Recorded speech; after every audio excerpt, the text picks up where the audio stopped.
Welcome into America's Retirement Headquarters, home of the Retirement Guys Formula and America's Medicare Associates. Securities offered through Peak Brokerage Services, LLC. Advisory services offered through the Retirement Guys Formula. Registered investment advisor. America's Retirement Headquarters, America's Medicare Associates, and the Retirement Guys Formula are separate and independent entities from Peak Brokerage Services, LLC.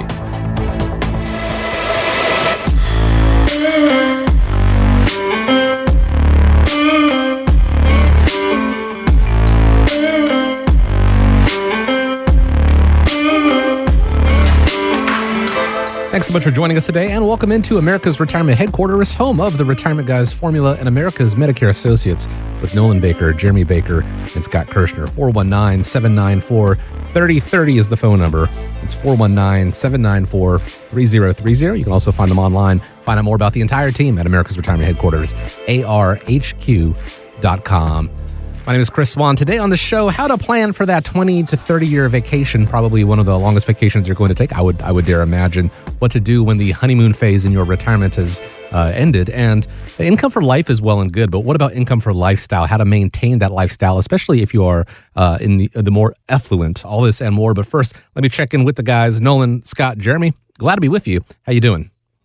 Doing great. Just again, summer is here, so we've got some good weather. Looking for a nice time to be out golfing and do some boating. And I know the kids are enjoying it with the neighbor's pool. And, for my oldest and youngest, I guess, just trying to enjoy what's going on outside. I'm doing fantastic. I've been to a few comedy shows, and I'm looking forward. I think I have 3 more on the schedule. So nice. It's a fun time. Yeah, laughter's always good. Best medicine. Oh my gosh, I love laughing. I laugh all the time, usually at myself, but that's okay. I'm usually laughing with you at your show. I was going to say, as long as people are laughing with you, not just directly at right. you. With it being the summertime, even though I'm a ways away from it, it's always a little bittersweet to me because it reminds me of growing up military. As I've talked about many times, my dad did 23 years in the Army. It was always the time of year where we would get reassigned, or my father would get reassigned, and of course as the family we'd have to go to pack up, move, new school, new state, new things like that. Then it was adjusting, learning new people's names, things like that. Obviously that probably does not relate to a lot of people that are listening right now, a lot of people that are retired, but moving is still something that factors in.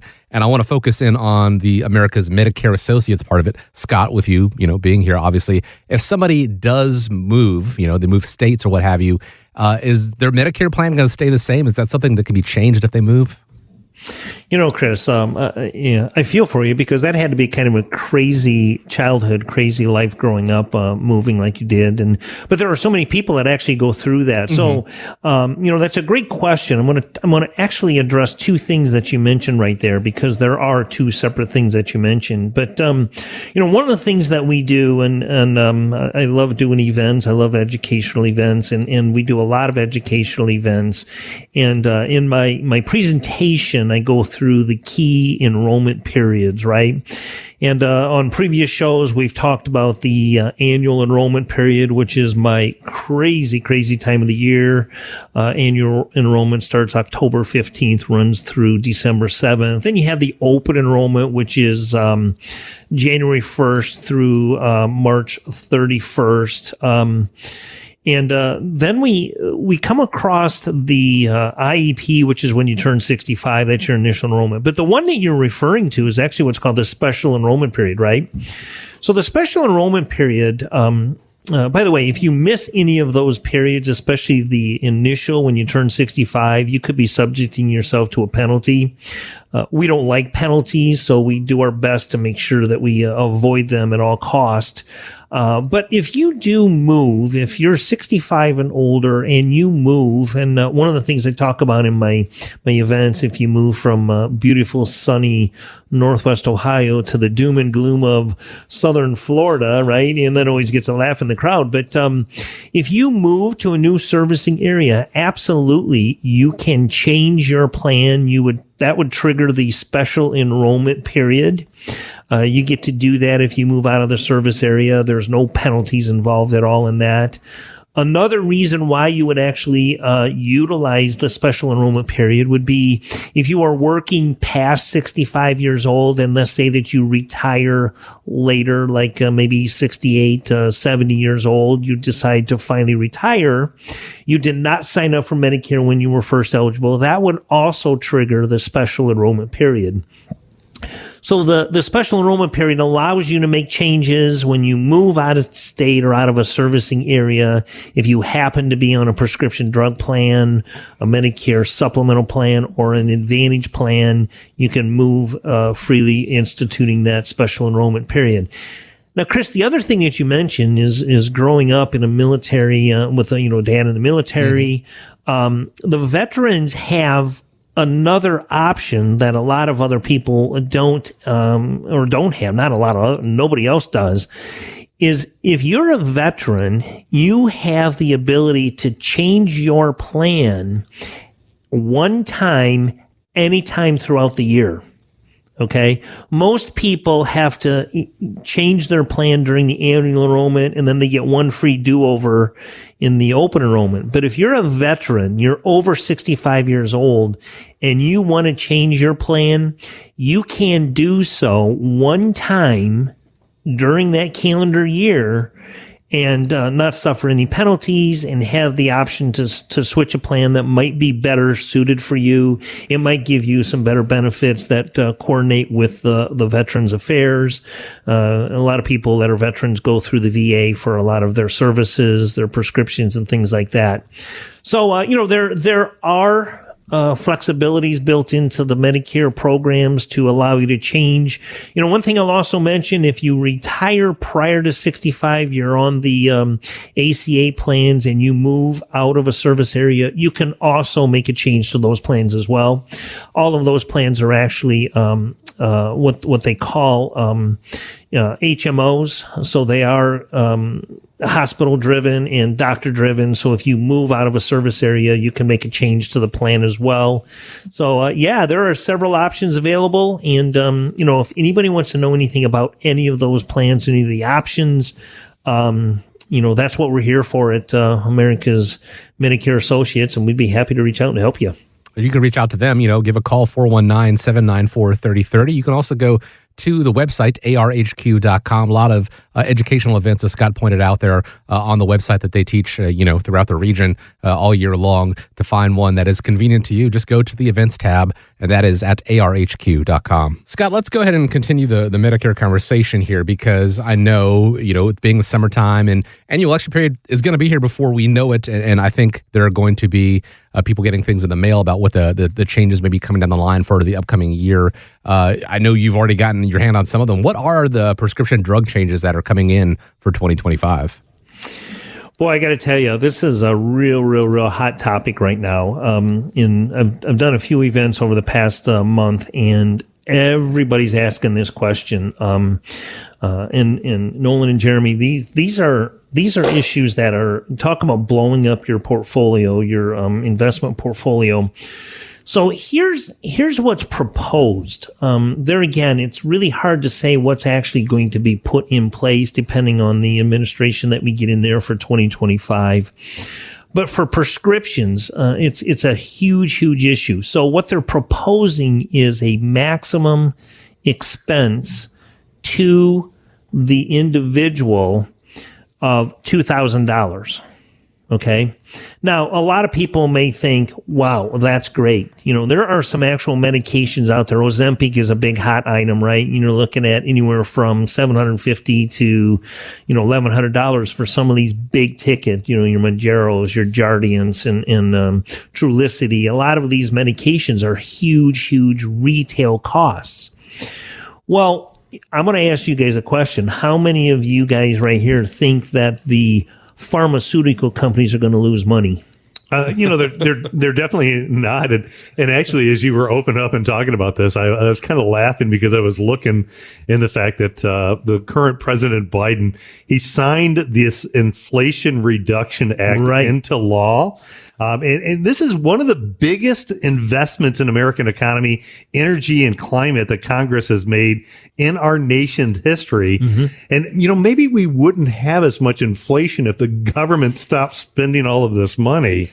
Yeah, exactly. But in this situation, looking at this Inflation Reduction Act, there could be some positives that come out as you talk about. We'll see what the pharmaceutical industry does, but the implementation of the $2,000 out-of-pocket cap, I know when we look at it, as you point out, some of those prescription drugs really cost a lot of money.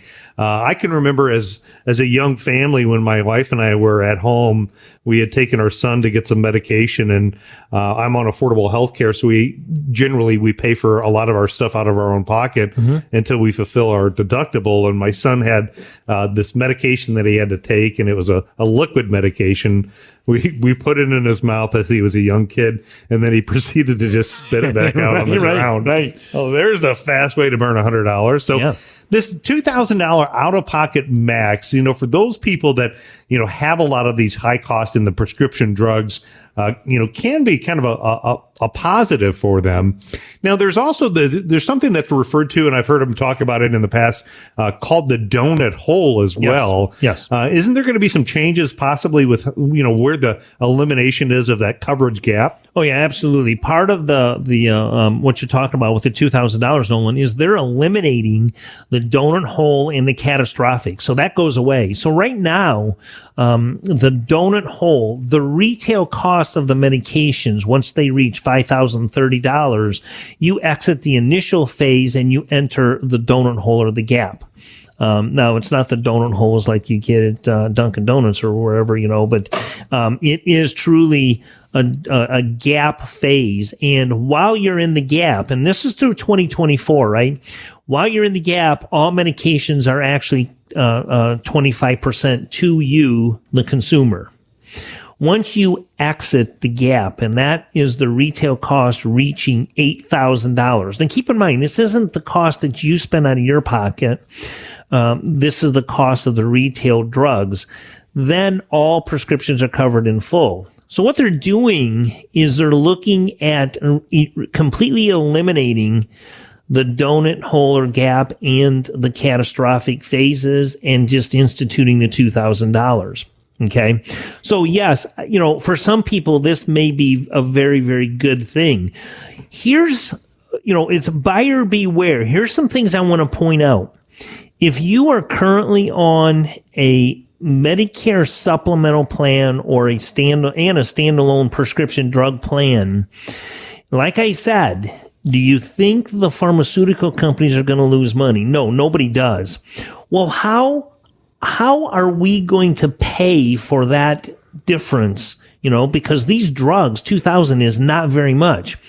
Here's what I fully anticipate happening from what I have heard and what I am reading. The premiums for your drug card, the premiums for your supplemental plan are going to go up. I don't have any information confirming that at this point, but this is what is being spread around through my industry, right? The other thing to be prepared for is the formulary drugs, right? So what I could see, this is just an opinion, I could see that some of these medications may be taken off of the formulary list. So yeah, while it may be a good thing for some people, if you can't even get your drug because your company doesn't offer that on the formulary, what good is the $2,000 cap? So one of the things, I will know more details about all of this. Our first looks usually start in August or September. And those are times where we can actually go to meetings. Troy and I will go to several company meetings. We're going to find out the details about all of this. And then we're going to relay it to all of you, listeners out there, and exactly how you're going to be impacted by this. But, there are definitely changes coming in 2025.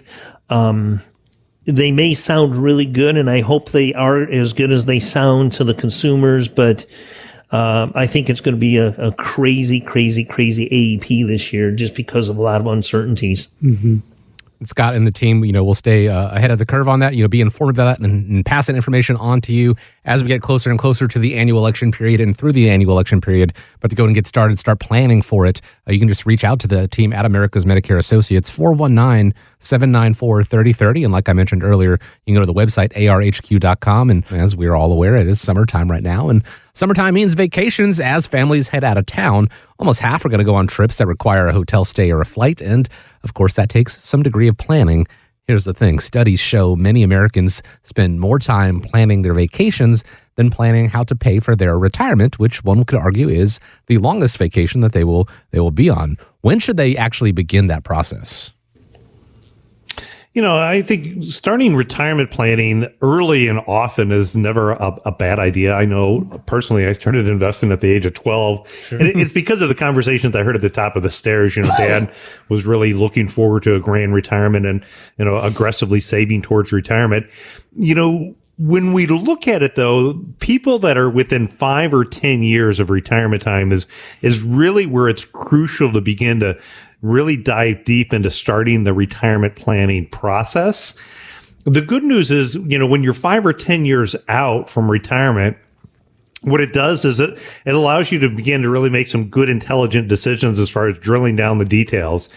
As an example, you could take some money, depending upon what your investment choices are, but maybe begin to move money into a backup plan or something that's non-market risk.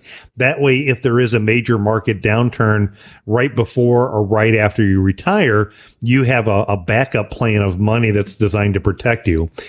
Getting that financial plan and taking a look at the financial plan to look at the probability of success. I know, Jeremy, you put a lot of those right capital plans together for people, and going through that and looking at it when they're 5 or 10 years out. What are some of the different options if that probability isn't as high as they want it to be? Well, there's a couple different things you can do. Adjust your assets, adjust the rate of return. One of the things I like to do, we talk about when can you start retirement planning. I've had probably 3 or 4 different instances. And one gentleman's actually a listener to our show, and he's in his late 30s. And he said he listens with his son on their way to baseball practice. And his son's like 11 or 12, like you mentioned. And it's good. It's interesting to work with those people as well, and showing them just extrapolating the numbers to see when you start in your 30s and 40s, just to see, number one, what the expenses look like when you're 30 or 40 years from retirement. Because the numbers are kind of unfathomable when you look at, oh, wow, I need to have $2 million. And it seems like quite a bit of money looking at it in today's dollars.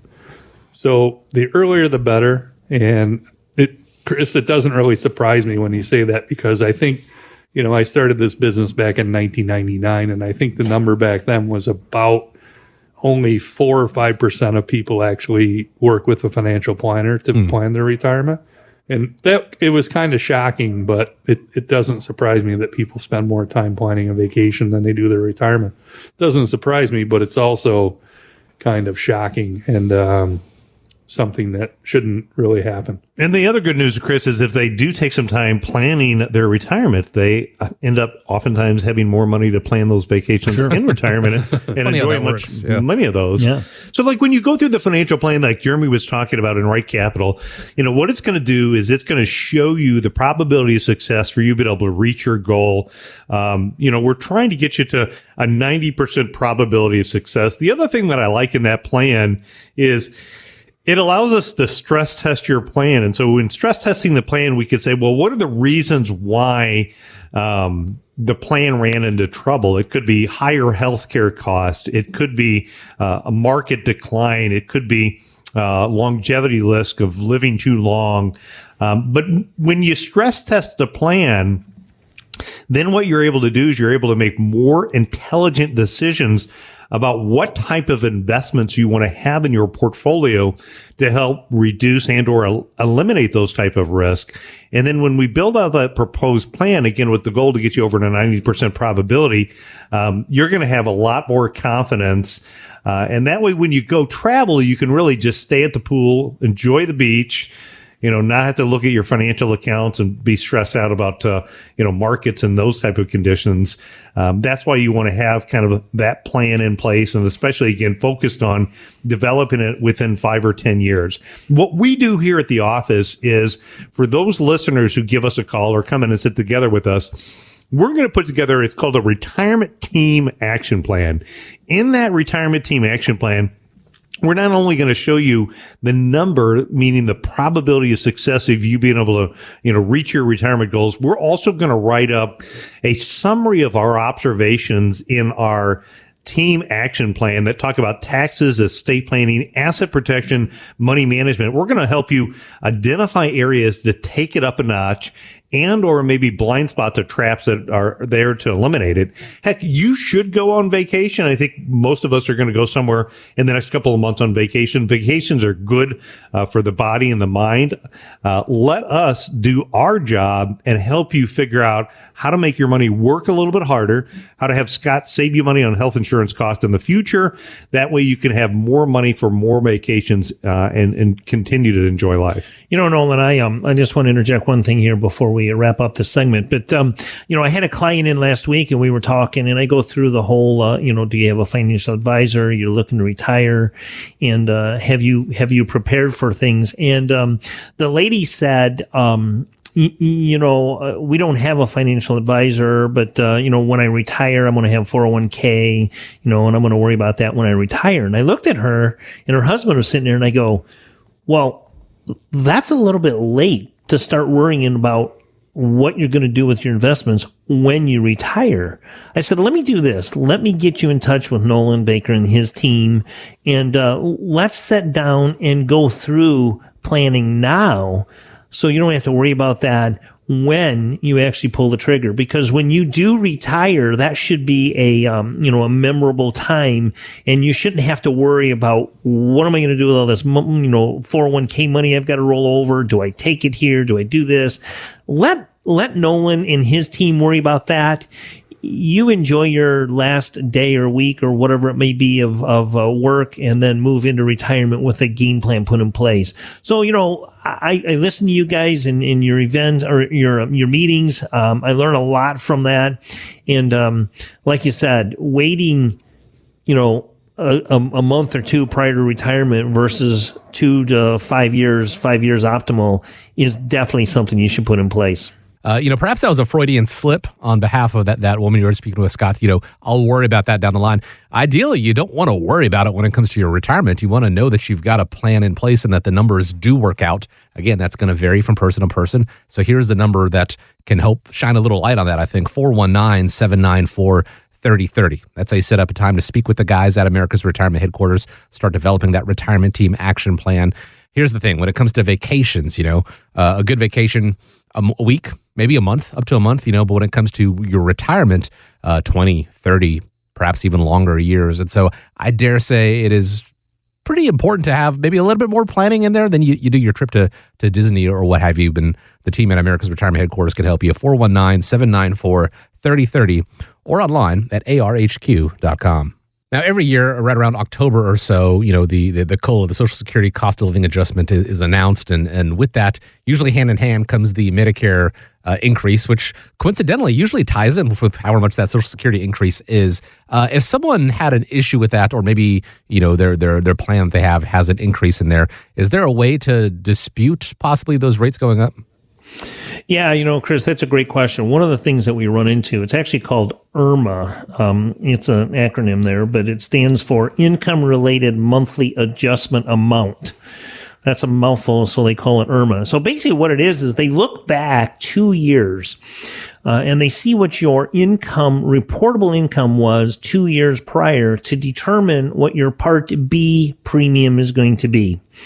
And I run into several situations where people have a very high income, for, whether it's their normal income, or what I also run into is maybe someone retired and took a plop or a lump sum payout, or I actually had a client that had, some rental properties. He had an apartment building with several apartments in it, and he sold it, got a payout of $500,000. So that one particular year, I mean, the guy made his reportable income was $85,000. That reportable year, he had a $585,000, and then that following year after that, it was back down to $85,000. So one of the things that you can do is you can actually file for an appeal and request them to do a reconsideration of your income, your reportable income.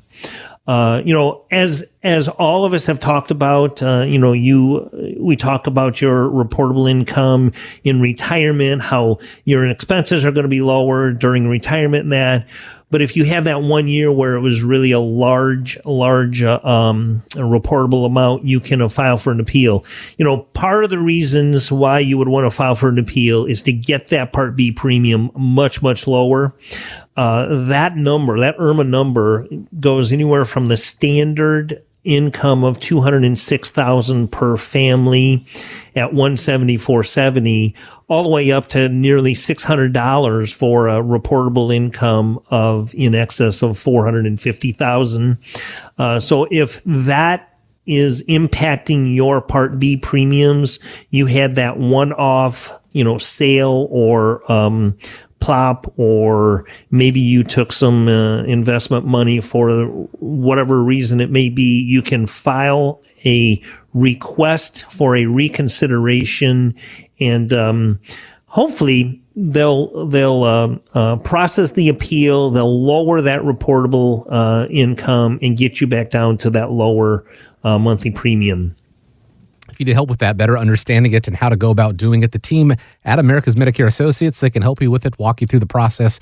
Just reach out, give a call, 419-794-3030, or the website. You can visit them as well, arhq.com. Now, perhaps someone wants to, they have the means to retire early, before the age of 65. There's a lot of things that you want to do. You want to make sure, as we say so often here, all your T's are crossed, all your I's are dotted. Healthcare is obviously going to be an issue, Medicare not being available until after you hit 65. So if somebody wants to retire early, they're no longer going to have an employer-sponsored plan, and they're not going to be eligible for Medicare, what can they do? What are the things they can look at as far as insurance before 65?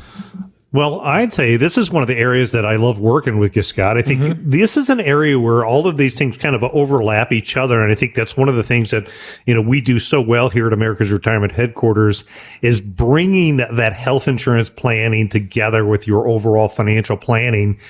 It's part of the retirement team action plan. It's something that we can provide for you as a listener. So if you're over the age of 59 and you're looking to retire before the age of 65, you really want to have this game plan mapped out before you move into retirement time, because there is absolutely strategies that we can implement to help you try to minimize what your overall cost structure is on the Affordable Health Care Act. And if we look at it, what's interesting is the affordable healthcare. So the healthcare.gov website is a household income, not an asset test. Correct. Meaning that the amount of reportable income is going to determine if you're entitled to receive some type of credit. We had helped a couple here recently where she was age 65, he was age 62, getting ready to retire, and they came in to see us about a year before retirement time. And he was going to need to get on the Affordable Care Act for those 3 years to cover his health insurance cost. His initial plan prior to coming in to see us was just to kick on Social Security, start taking income, and draw money out of his 401k. Common sense, right? That would make sense on what he was planning on doing. The thing that he didn't realize is that drawing Social Security as well as drawing money from the 401k, that's going to be considered 100% countable income for what his health insurance premium is going to be, meaning that the cost was going to dramatically increase with what those expenses are under that strategy. Correct. Before he retired, what we did is we helped create a bucket of money that was already paid taxes on, showed him where to draw money from an after-tax account and or a tax-free account. And by doing that, we were able to keep his income where he was able to get some credits to keep his health insurance costs much more affordable for those couple of years. And there's a kind of a fine line that you have to go, because if your income goes too low, you end up falling into what's called Medicaid status. So it is kind of an area where we love working together for health insurance and navigating that landscape and putting it all together. Yeah, you're absolutely right, Nolan, and I love doing this. These are things that are fun to both you and I because of the way we get into the numbers with people and things like that. But it's crucial to understand what's reportable income, and it's crucial to make sure that you use the right numbers. I will tell you this: if anybody out there listening, if you want to sign up for the marketplace, you're more than welcome to do so on your own. You can create your account.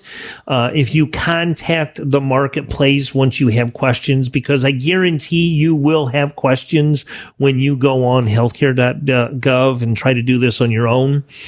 When you talk to someone at healthcare.gov and ask them to help you in navigating through signing up for an account, they will ask you simple questions, and they will put in the information that you give them, and they will spit out a number and say, this is what you will pay. This is what your subsidy is based on what you've told me. And that's it. One of the advantages to working with myself at America's Medicare Associates is I will go through the scenarios with you and work with you on a one-to-one, face-to-face, person-to-person discussion. I will explain what happens if you estimate, because these numbers are truly estimated numbers. I had someone just the other day ask me, so what happens if this number's not right? I says, well, look right here. It says estimated income.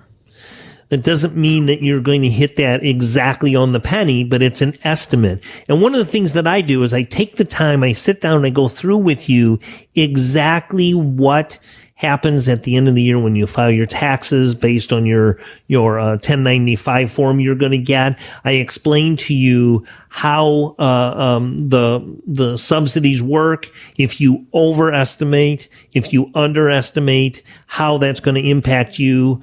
So healthcare.gov and the people that work there do a fine job, but they're not going to drill down in your specific situation and your needs.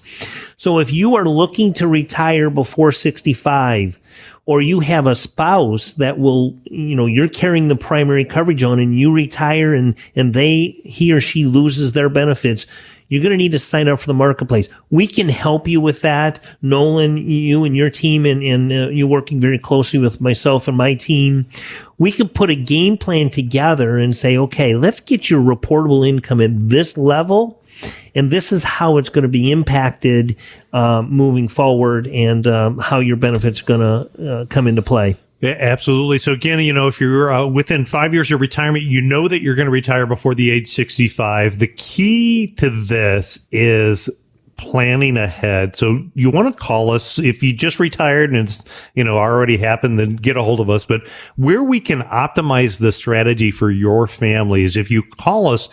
And if we have to move some money around, we want to do it before you're on the affordable health care, because if you do it in that year, it's going to be countable that year. Right. And as you pointed out, Scott, you're going to put your estimate in there, but when you file your taxes, if your estimate was wrong and you spent more money, they're going to take that credit back. Absolutely. And so you could get a substantial tax bill as well. So we're here to help you. And again, if you're looking to get health insurance before the age 65, let's talk. All you need to do to get started to reach out to the team at the Retirement Guys Formula and America's Medicare Associates, simple phone call, 419-794-3030. Or if it's more convenient for you, you can go to the website, and that is arhq.com. Guys, I ran across an article in a Business Insider that talked about the 5 things that wealthy people consistently do to keep themselves wealthy. I know you guys have had a chance to look at the list. Let's go through it and get your thoughts on what you think about this advice. All right, Chris. I think, number one, they have a financial plan and they stick to it. I think that's very important. When you think about it, a lot of the work that we do is developing financial plans for folks. written retirement income plans, which take them through retirement. The next on the list is they don't worry about their investments or they manage them often. I think a lot of our wealthier clients in our, private wealth division, they're usually, a lot of them are the ones that are kind of the least likely to give us a call every day if the market happens to go down, or, they don't necessarily look at their money. I'm thinking of one lady in particular. I give her a call about once every quarter, and her general response to me is, as long as you tell me I don't have to go to work, I'm going to be fine. Another characteristic of these folks is they overplan for retirement. A lot of these folks are savers. They've been saving their entire life, and they don't necessarily know how to spend money, or they kind of keep within their parameters as far as their lifestyle. They're not overbuying. They're not buying yachts. They're not taking over expensive vacations. They're not they're not over lavishing. I think there was an article I read a few years ago. What was the Millionaire Next Door, a book. And I think the number one car owned was like a Toyota Camry or a Honda Civic. Another thing they look to do is find ways to reduce taxes. They do things like, through planning with us, Nolan, they take Roth conversions. What we do, one of the things we do is create tax roadmaps for people. And we carefully orchestrate doing Roth IRA conversions to find ways to reduce taxes, to reduce overall income for things like health insurance as well. And another way is giving. Charitable giving. Once you hit that RMD age, there is a way to increase your gifts by you can gift your whole RMD to whatever charity you choose, and it saves you a little bit of money, and you're able to magnify your gifts to the institution. I mean, really, that Business Insider there, really good tips on, what the wealthy people do to stay wealthy. A minute ago, you mentioned that book, The Millionaire Next Door. I had actually read that book a couple of years ago, and there were some really good takeaways, I think, that came from that book as well. Other good principles, I think, that the wealthy do. Talking about the automobile of, what the most popular was like a Toyota. So number one, living below your means. Millionaires tend to live below their means by spending significantly less than they earn, avoiding those lavish lifestyles. When they invest money into things that are tangible.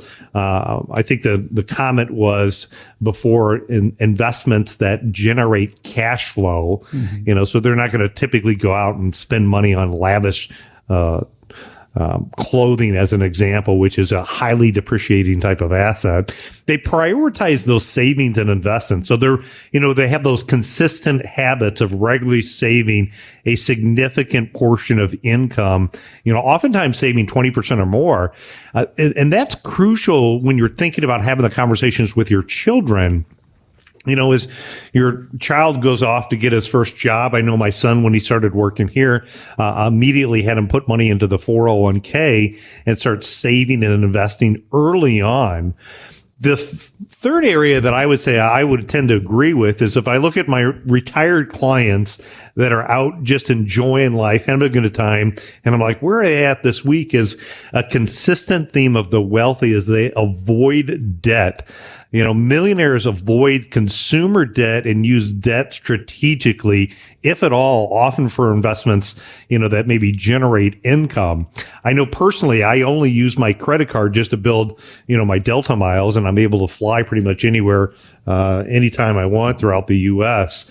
They take personal responsibility. I think this is important.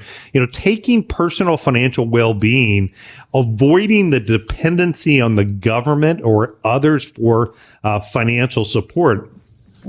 You've got to be personally responsible with your information. Number 5 is looking at education and self-improvement. They value the education, the self-improvement, oftentimes looking for ways to enhance their knowledge and skills, understanding and taking the time to learn about their personal finance, knowing the investment methodology, the process that's used, understanding the principles of wealth building is a common trait. Economic independence, achieving the economic independence, making that a primary goal so they're in charge of their future. They're looking at the long-term plan, and they're not dwelling so much about, what happened today or tomorrow. Once they set their clear long-term goals, they're able to stay focused and motivated on those long-term goals, where the people that tend to have less wealth are worried about what the market does today or tomorrow. They're making those value-oriented purchases. So again, they're really trying to buy quality items that offer long-term value versus something that's more trendy or that impulsive buy. Strong family values and education.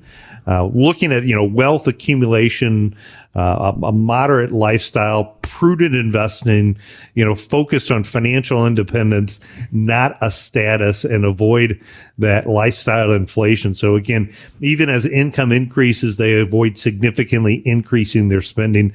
All those strategies that are what make the wealthy who they are and how it keeps them wealthy.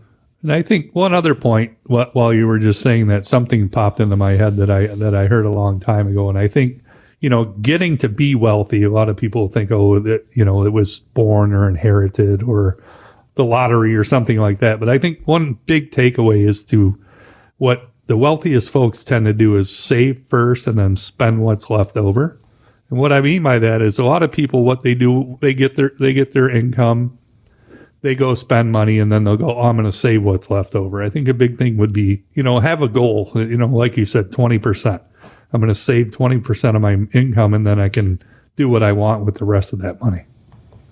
It's a gross oversimplification, I think, of what the article is saying, but the 5 things that wealthy people do consistently to keep them wealthy, it comes down to honestly having a plan and then sticking with the plan.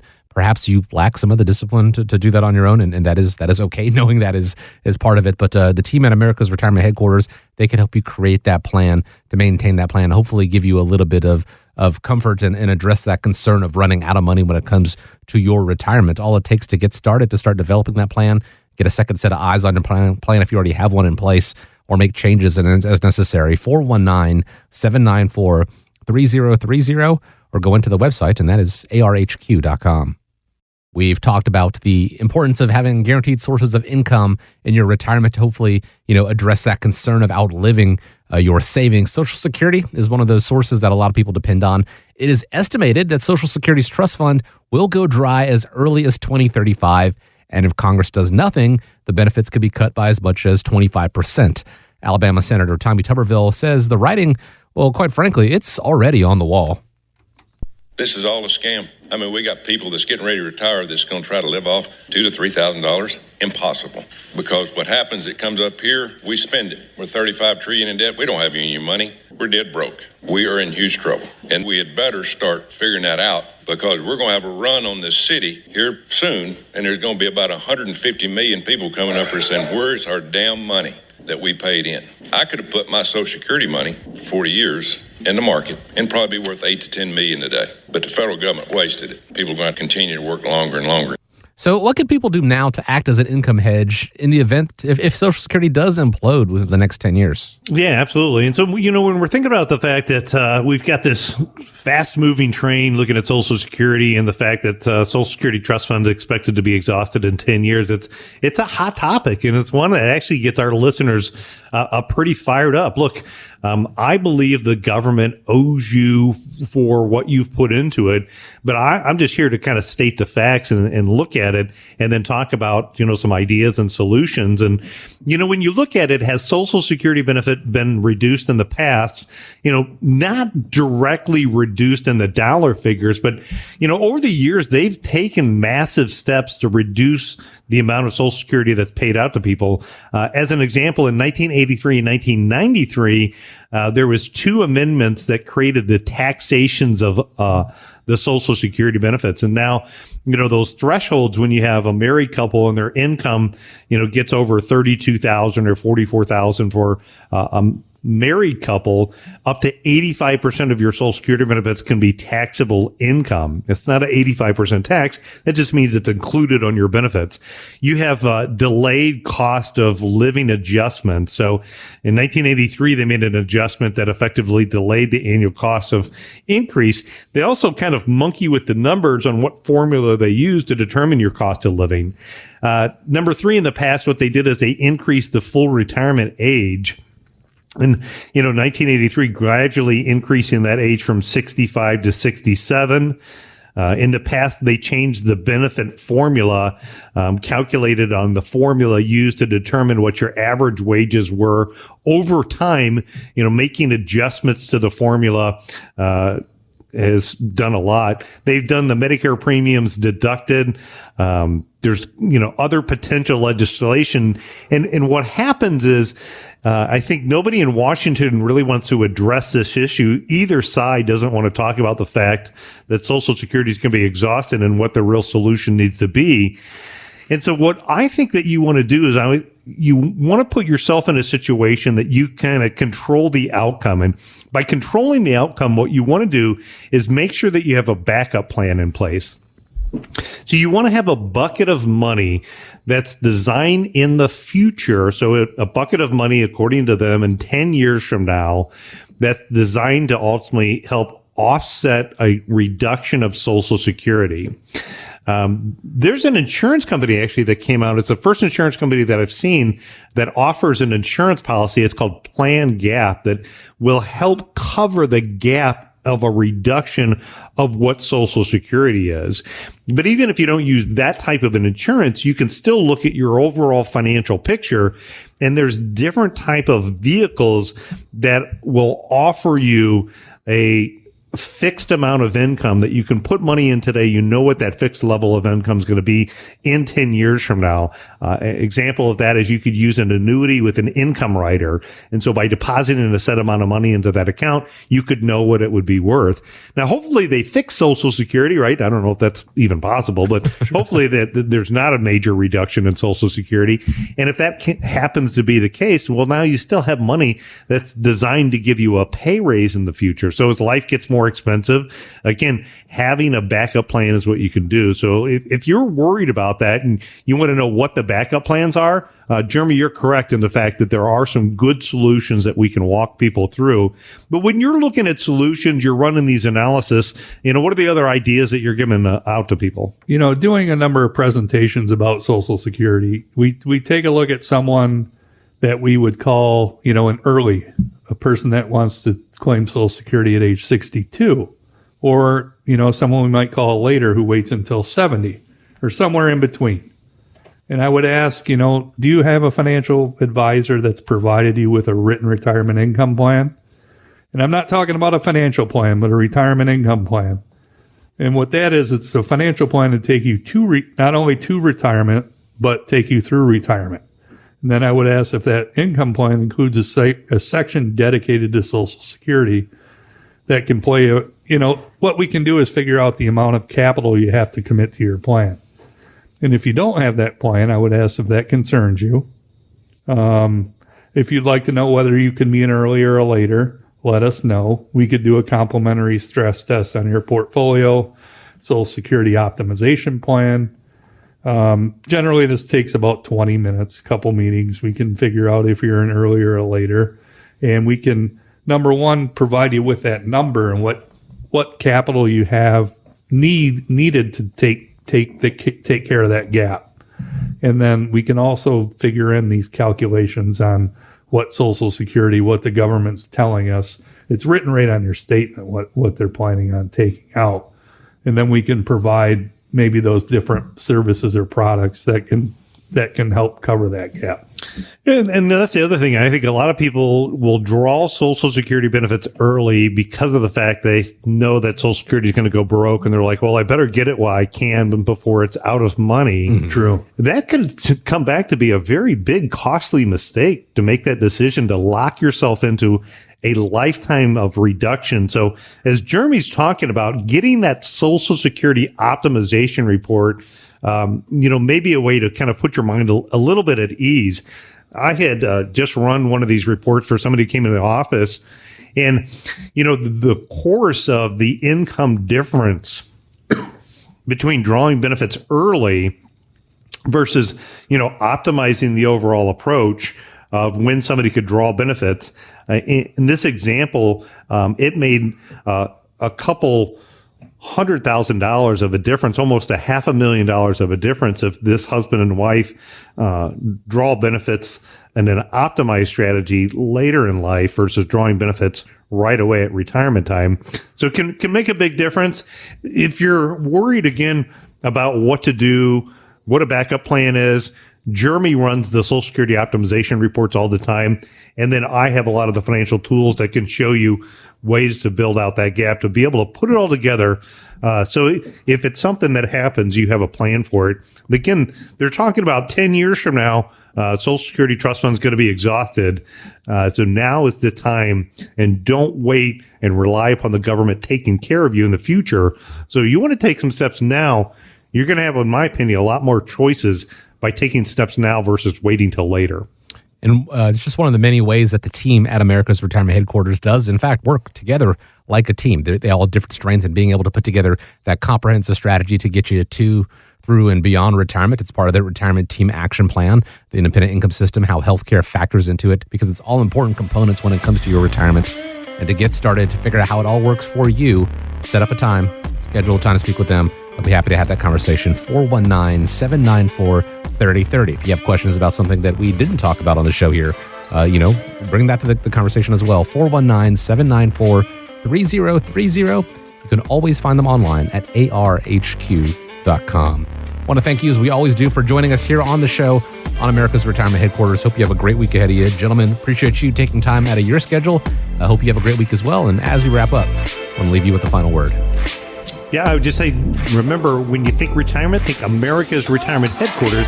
It's home of the Retirement Guys formula and America's Medicare Associates. America's Retirement Headquarters is located at 1700 Woodlands Drive in Maumee, Ohio. You can reach them by calling 419-794-3030 or online at americasretirementheadquarters.com. Exposure to ideas and financial vehicles discussed should not be considered investment advice or recommendation to buy or sell any financial vehicle. Investments can fluctuate, and when redeemed may be worth more or less than when originally invested. Nolan Baker is not affiliated with nor endorsed by the Social Security Administration or any other government agency and does not provide legal or tax advice. Please consult with your attorney, accountant, and or tax advisor for advice concerning your particular circumstance. Annuity guarantees rely solely on the financial strength and claims paying ability of the issuing insurance company. By contacting us, you may be provided with information about insurance and annuity products offered through Nolan Baker, Ohio Insurance License Number 27787.